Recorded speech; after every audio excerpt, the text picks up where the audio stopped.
Welcome to this third episode of our hunting podcast. It's called Driepoot.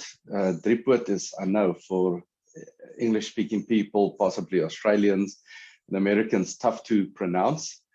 A Driepoot is a traditional African pot, which we love to cook with, and it has 3 legs. 3 is 3, and it is something that we use to describe our hunting podcast. 1 leg is in Australia, Downunder. Also today, down at the bottom here of the Zoom meeting, Jan, down in Perth in Australia. Welcome, Jan.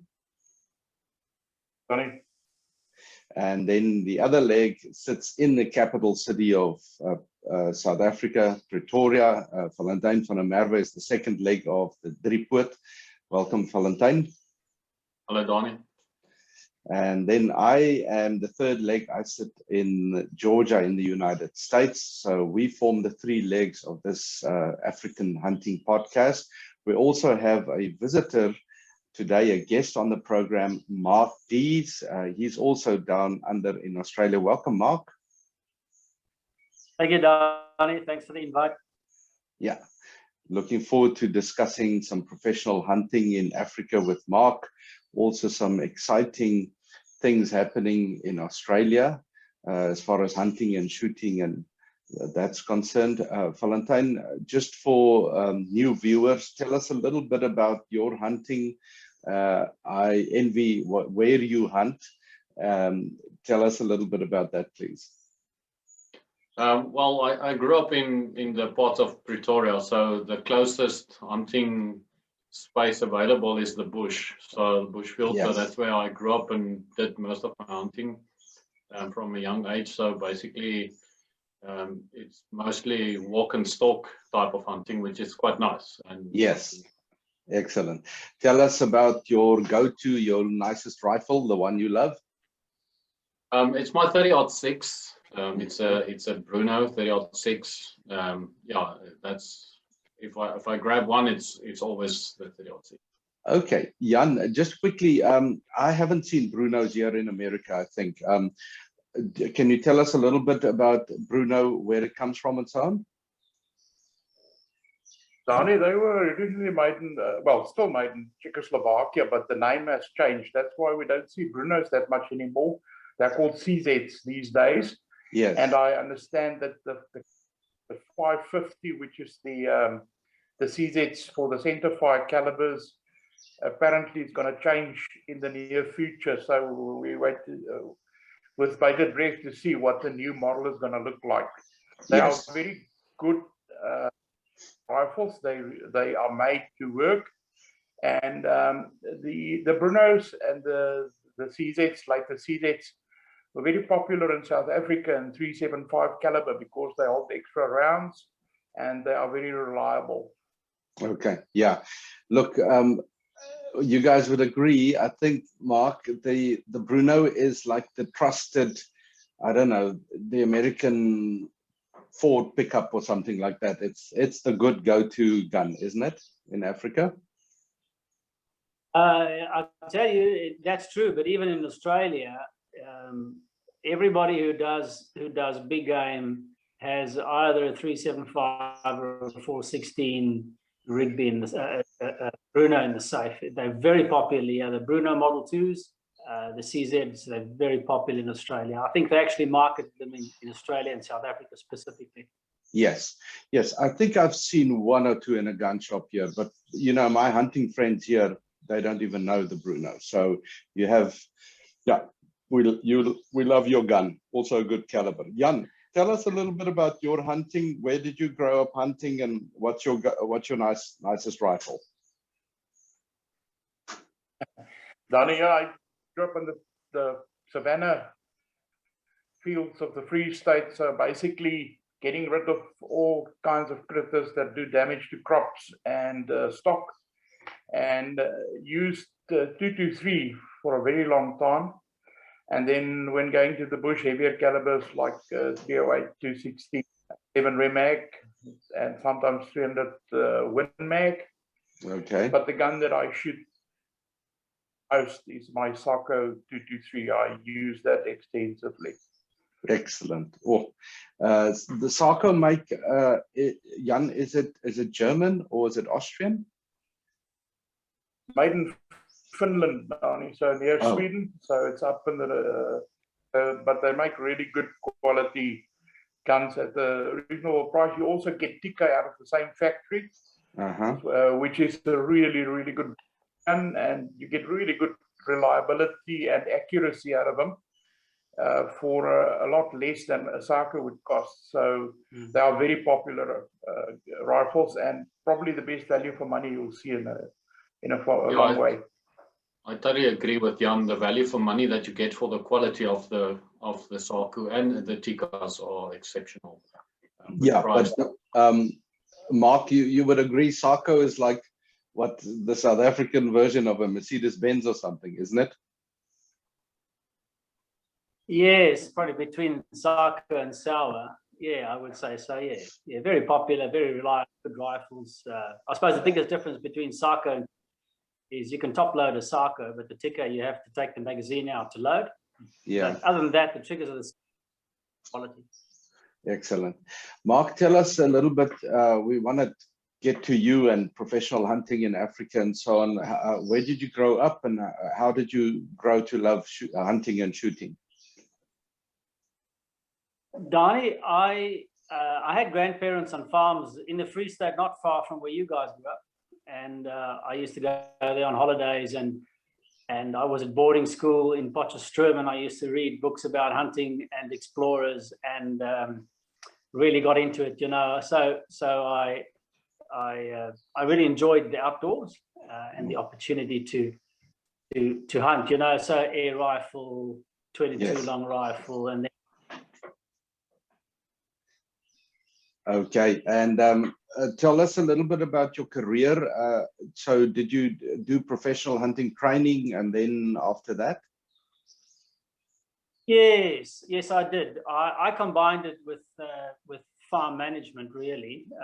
And so I used to do freelance. I used to do a lot of freelance professional hunting work for different outfitters. Mostly, well, I worked in the low veld near Gravelot. I worked in the bush veld near Tabazimbi.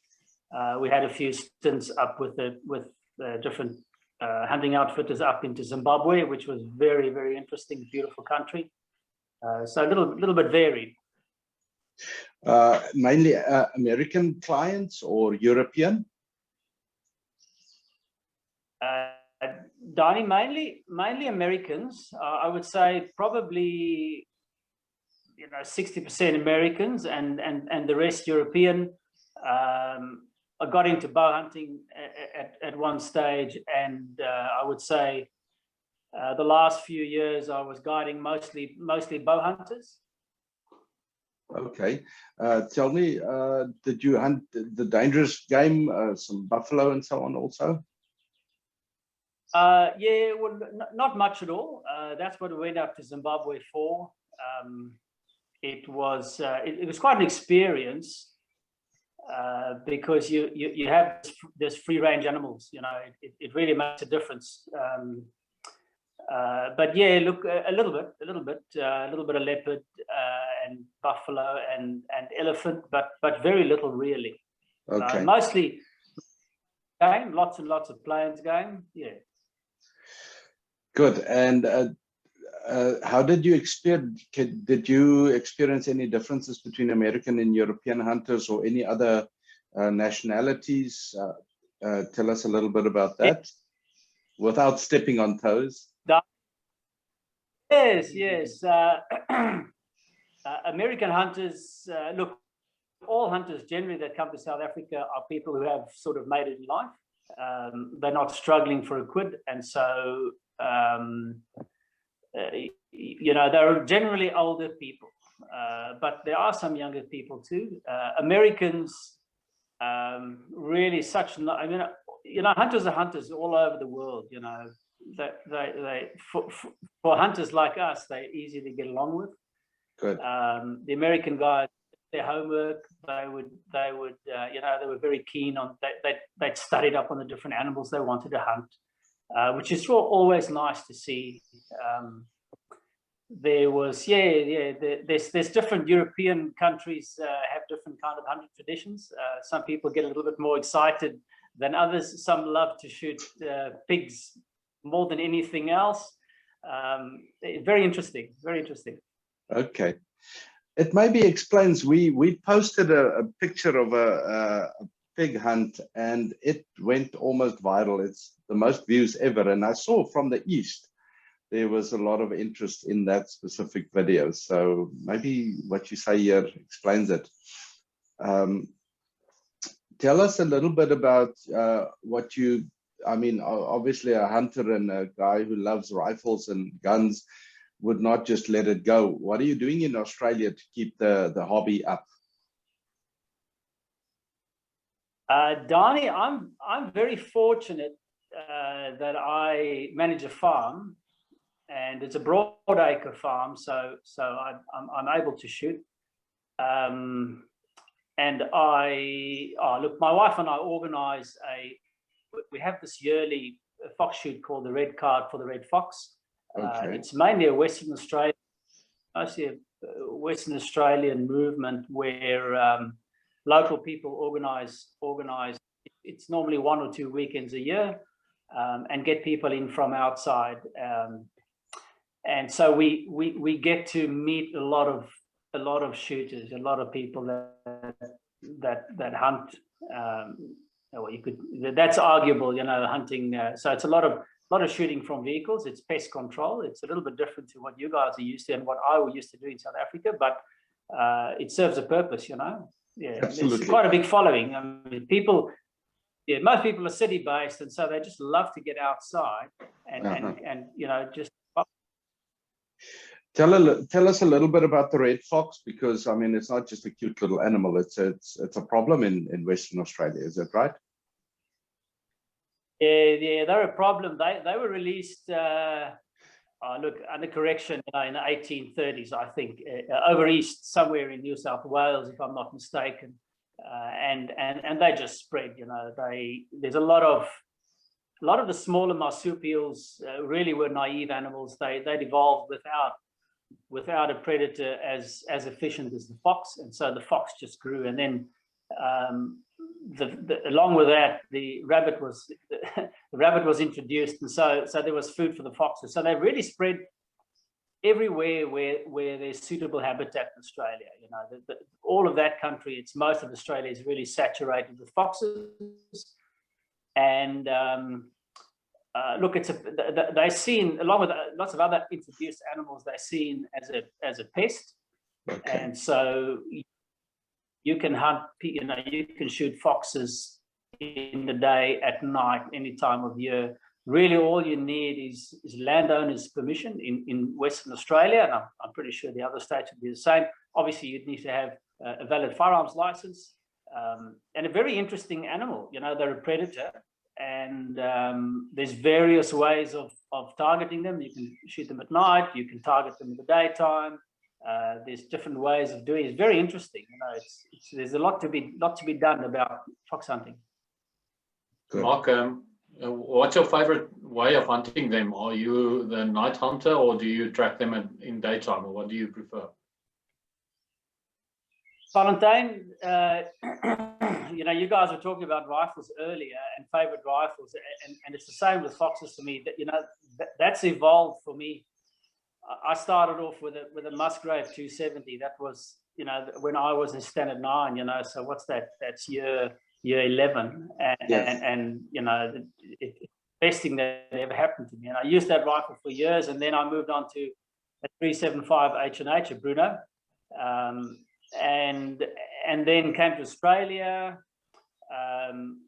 shot a 260 for quite a while, and so I've got these rifles, and it's morphed into, so even now I'm shooting a 2-3 mostly, and a 22 long rifle, and it's the same with the foxes. I started calling them in the daytime, spotlighting them at night. I got to a point where spotlighting foxes at night, really, you know, you're busy all day, you've only got so much time at night. You might see 5 foxes, you might get a shot or 2. And then I started using foothold traps, so these soft jaw foothold traps, and that was a lot of fun. That's really absorbing. I had good success with foothold trapping, and then I made the jump into buying night vision. I started off with a thermal monocular, which I still have and still use. Then I put what was a digisight, so night vision telescope on the rifle.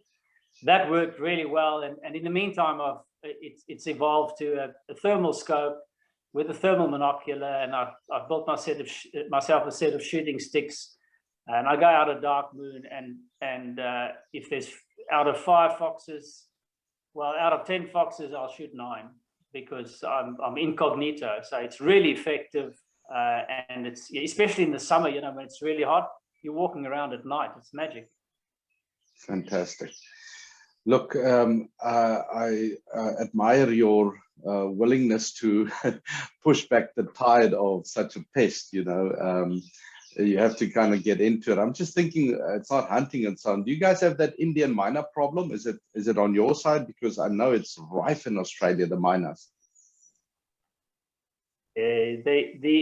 So in Western Australia, we're a little bit separated from the rest of the country, and very strict biosecurity measures in place. So Indian miners, you do get over east, as well as the house sparrows, the mossy.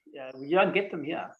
Okay. And there's some starlings as well. All birds. So no, we don't have them here, but there are places in Australia where they are an issue. Yes. Okay, good. So just to follow up on the rifle, which is your nicest rifle? Is that 375 or which one? Donnie, to tell you the truth, I haven't shot that for a few years. I shot a water buffalo maybe 3 or 4 years ago, okay. But no, I just haven't used it. I've only had a 2-3 for about 3 years, and now I have 2 of them. So we've got young daughters. They started shooting with 22 long rifle. They shoot the 2-3 as well. So there's a 2-3 for the wife and daughters to use. Well, we of course, and I use the 2-3 a lot for the application that I have now. You know. Yes. Yes. If I do target shooting, I might, and also I have a 308 now, which I never used to have. Nice short little handy rifle. I suppose the other thing is I've started a pest control business, so just sort of on the side where you need to have these different tools to help these, you know, to be able to control these different pests. So it's anything from rabbits, foxes, cats. Feral cats are a big issue. They really are a menace amongst the native wildlife, because they'll catch make a fresh kill every night, 1 or 2, but a fox, as opposed to that, will eat something dead, you know, will eat carrion. And so depending on you know, whether it's pigs or deer or whatever it is, the pest animal that you're targeting, you know, you've got to have that arsenal. Yeah. So these stray animals, so it's if you say pest control, it's these to take care of these stray animals that you mentioned, cats. I think there's even donkeys. Is that right? Yeah. So those are in areas where sensitive areas where they're an issue. So there are foxes everywhere. There are feral cats everywhere. Well, as a family, we go up to a station in the Murchison, which is a region about 900 or 1,000 k's north of us, and we have permission there to control feral donkeys. And so obviously we don't use the 2-3 for that.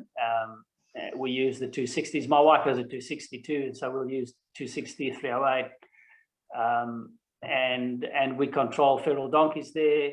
We've gone a fair few times onto other stations closer, you know, more east, close to Central Australia, where they have a problem with feral camels. Yeah, very, very interesting. You know, that's where you need the bigger calibers. I see.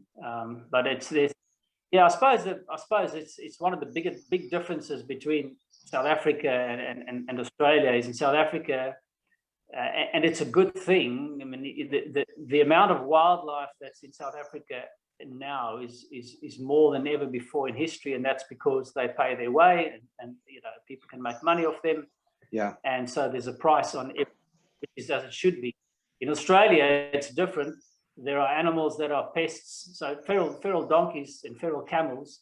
These animals were used as draft animals, used to draw wagons for many years, and then motor vehicles came along, and really the people just let them go, and nothing was done about it for 60 years. And so the numbers have just exploded in areas, and where you can get permission, it can be fantastic hunting. Some of it is pretty mundane. Some of the camels are quite naive. Where we hunt donkeys, they're really onto it. So it's almost like hunting zebra, you could say. And you get a lot of opportunity. You get a lot of really good hunting, and you can do it any way you want. You know, we do it on foot. Other people do it differently, but it's a privilege really to be able to. You just have to get there, you know. Yes. Jan, is there something that we're leaving out? You know Mark and his world a little better. No, Danny, I was just thinking that in some instances, the government offer bounties on some of these animals, and maybe Mark have better information on that, like on the dingoes and wild dogs and stuff like that. Yeah. Mark, you want to say something about that? Yeah, sure. So it's different states. Interestingly, in Victoria, you can earn $10 for a fox scalp, which is really good money. If you have the right equipment, you can knock over a fair few foxes. In Western Australia, there are in certain shires, so in certain municipalities, in certain areas, like the Murchison, for example, where we hunt, they pay a bounty. It's a $10 bounty, and you claim it by presenting the tail. So the tail of a donkey, the tail of a camel, the tail of a fox, and I think it's the scalp of a fox will earn you $10, as well as a feral cat. They have a big problem there with wild dogs. They obviously of dingo origin, but they're not really pure dingoes anymore, and so they have $100 bounty, which is one of the things we do. We target wild dogs, and we'll set traps, and we'll shoot dogs when we can. So there is, you won't make a lot of money, but it sort of pays the petrol money. The problem that we have is in some areas there's so many wild dogs that it makes it impossible to farm with livestock there. They would just tear up everything that you try and look after. And then government have baiting programs as well, and Mark can tell us a lot more about baiting, where the farm owner need to acquire the 1080 poison and then hand it to whoever he appoints to set it out. I don't know, Mark, you want to say something about that? Yeah. So you can use, so 1080 is I suppose the colloquial name for a compound by the name of sodium fluoroacetate, and that occurs naturally in some of the gastrolobium plants. So some of the plants, they're shrubs really, that grow in Western Australia. And they discovered that when they first brought sheep in, and they just have hundreds die at a time. And so they managed to figure out what it was, and now they have a synthetic sodium fluoroacetate that they will put into baits. So there's different ways of administering it. There are meat baits. They also use an oat pip, and so in the oat pip they'll impregnate that with 3 milligrams of 1080 for a fox and 6 milligrams of 1080 for a dog. And so if you can put that in a bait in such a way that your target animal will eat it, you have a good chance of killing this animal. And there's different applications for these, but that's the basics of it really. But very strict permit system. You need to know what you're doing. You need to pass a course.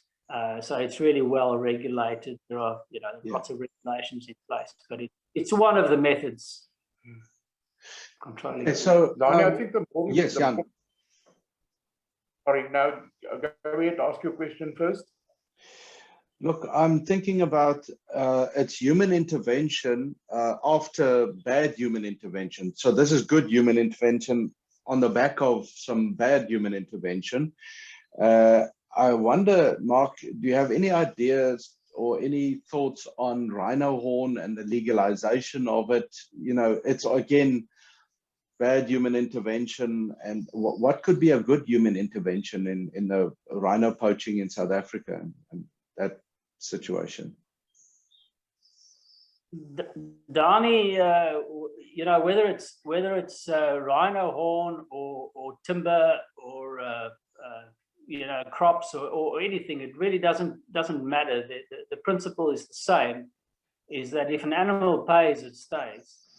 So I don't see why there shouldn't be a legal above board trade in any of these kinds of products, within reason, of course. Yes. But if there's a legitimate trade, but along with that, you need proper policing, which is the problem. If you have proper policing, then then the regulations work, and the laws are in place.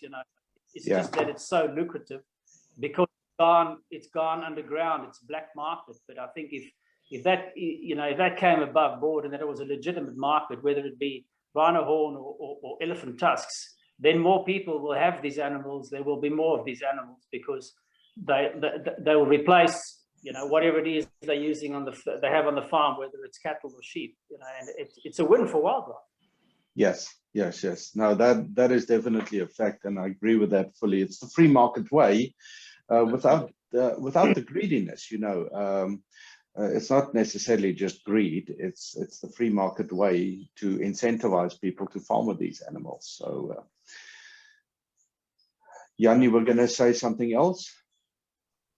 I think we left out the more interesting part of hunting in WA, and with all the bad things that people brought here that got out of control, they also brought around some antelope, and we can hunt at least some form of antelope around here with horns and water buffaloes, and Mark has had that as well.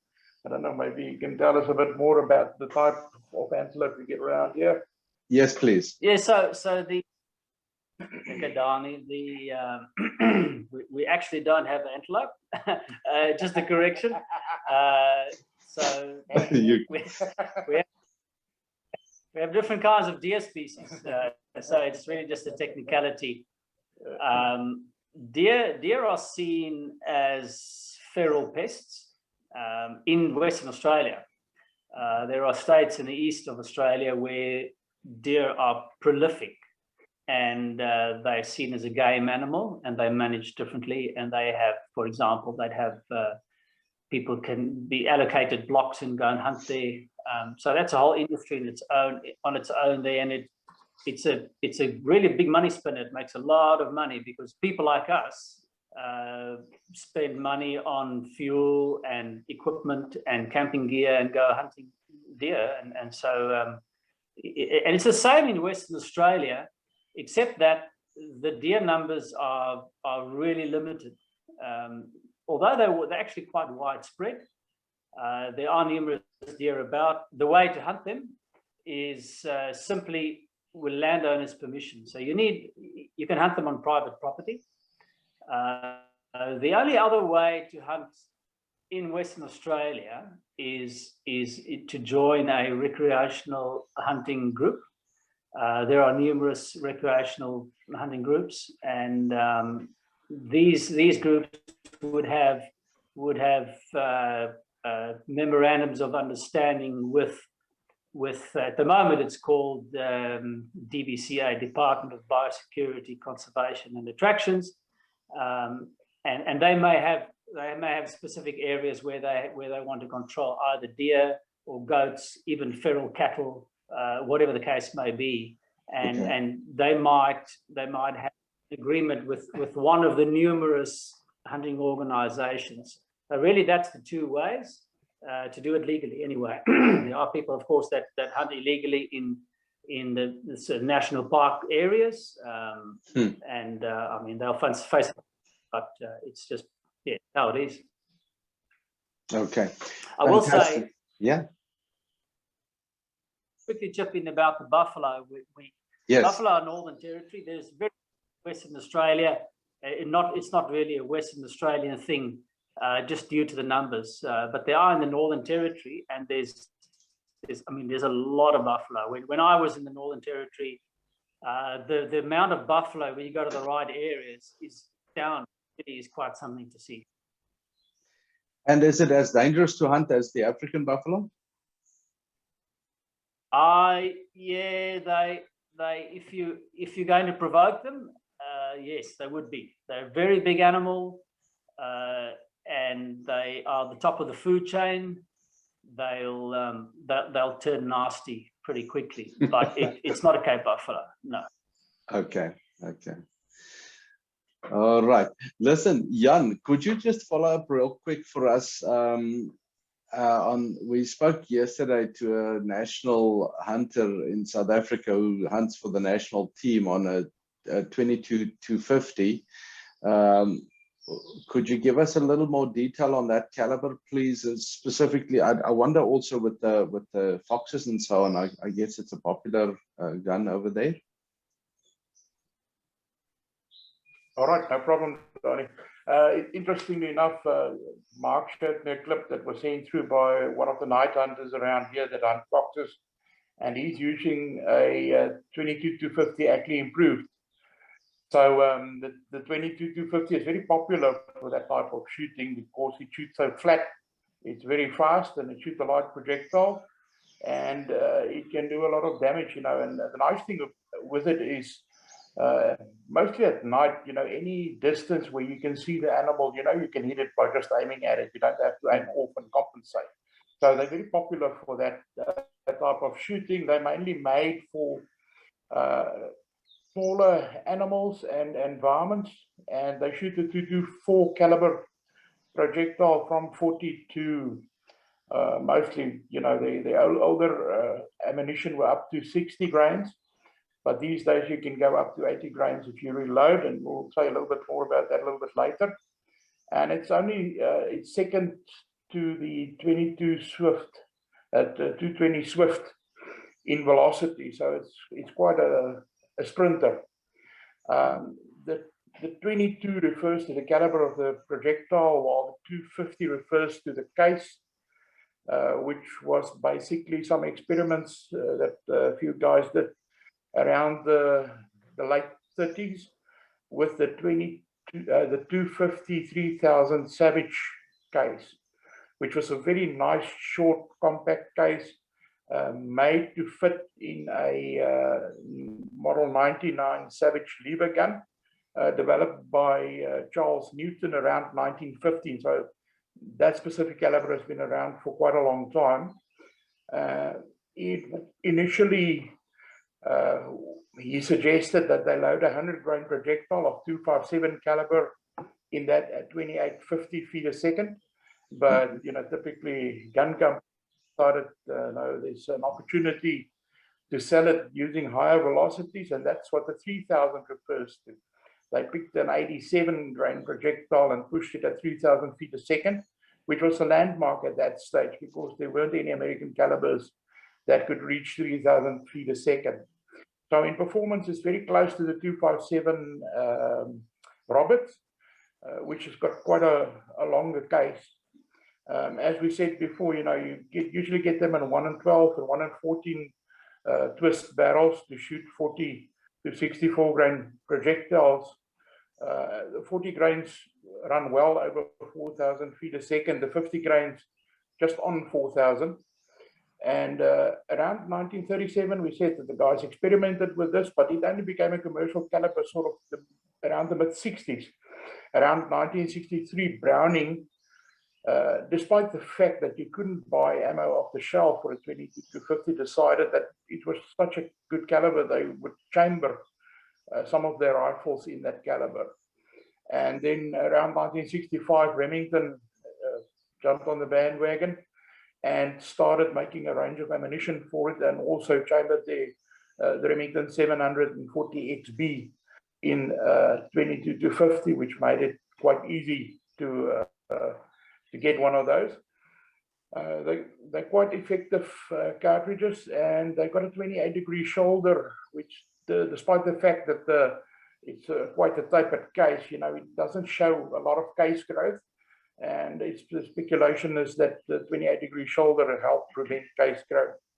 Around the 1980s, it also found some military application through the British and Australian SAS. I read somewhere that they used M55 Tikka rifles in 22-50 for urban counterterrorism applications. Mainly due to the fact that they don't want to hurt people that stand behind the target, so they want the projectile to stay within what they shoot at. We also talked about the fact that you can make them think that they are bigger rifles by loading them up with 70 to 80 grain projectiles, and use a 1 and 7.5 twist barrel on them. And the guys find they're very popular for tactical type of shoots, and also for the South African field shoot, as we seen last night with Louis. He's using a Sarco that he had rebarreled with a Krieger 27-inch barrel, and he gets 3,350 feet a second with the powders available, using a 75 grain Hornady. So that makes them very, very effective rifles, and you know, with low wind influence and flat trajectories. And if you do your part, and maybe if you misjudge a little bit, you would still hit the target. Where with a caliber with less ballistic capability, you would probably have missed that shot. Yeah, yeah. Thank you, Jan. Yeah, it's an interesting. I know it's a popular rifle back in South Africa. Look, I think that the 22-50 for the application that we have here, where we're shooting in more open areas over open paddocks, targeting, you know, small to medium-sized animals, is probably one of the best calibers that we can use, because it is so forgiving, you know, because of the fast bullets. But of course, it would be inadequate in a different application, especially if we're shooting A, at shorter ranges, and B, shooting larger animals. So we need to keep that in mind when we're targeting, whichever animal we're targeting, we need the right tool. Absolutely. Yeah, no, definitely not applicable also here in the south in Georgia, where we shoot white-tailed deer out of stands, and you normally shoot for the body. I have not seen, I don't think, any 22-250s over here. Valentine, we do, as Afrikaners in South Africa, we're avid reloaders, and you are. We can see you sitting in your reloading room. But we also have little unique tweaks to the system that we apply. We make, you know, in our home language, we have something, if you can translate it, it will say a farmer makes a plan, you know, a boer maak 'n plan. Yes. Would you take us through one of those plans that you know of regarding reloading, please? Yes, thanks, Daniel. So there's a bunch of prep cases just behind me. It's our hunting season starts next week, so pretty much all of the guys are ready, and I'm looking forward to the hunting season that's starting soon.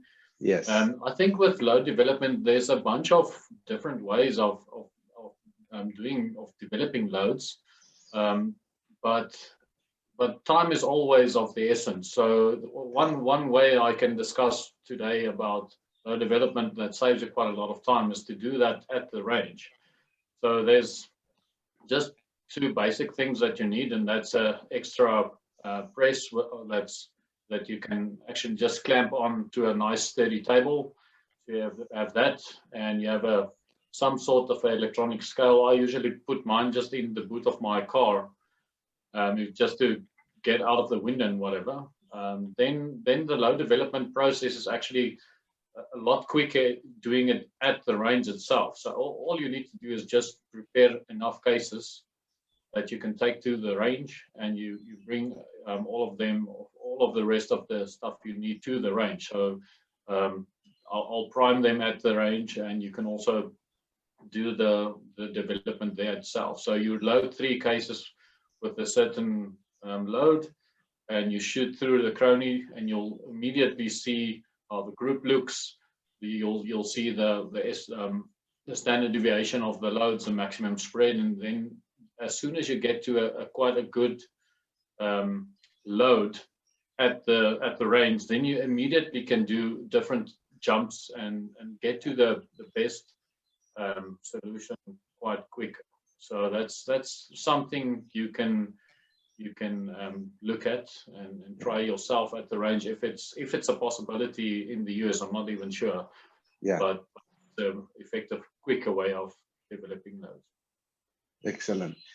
Look, so I've seen them. They put them. That little steady table is hooked up to the, what do you call that thing at the back of a car that you pull a trailer with? Is that where you fix the table, or do you take it along with just legs and whatnot? Yeah, it depends on the shooting range. So some shooting ranges have sturdy benches, then it's actually better. Okay. But I just have a nice sturdy steel frame that I just mounted to. Yeah. Okay, I've seen it on the back. But I suppose you can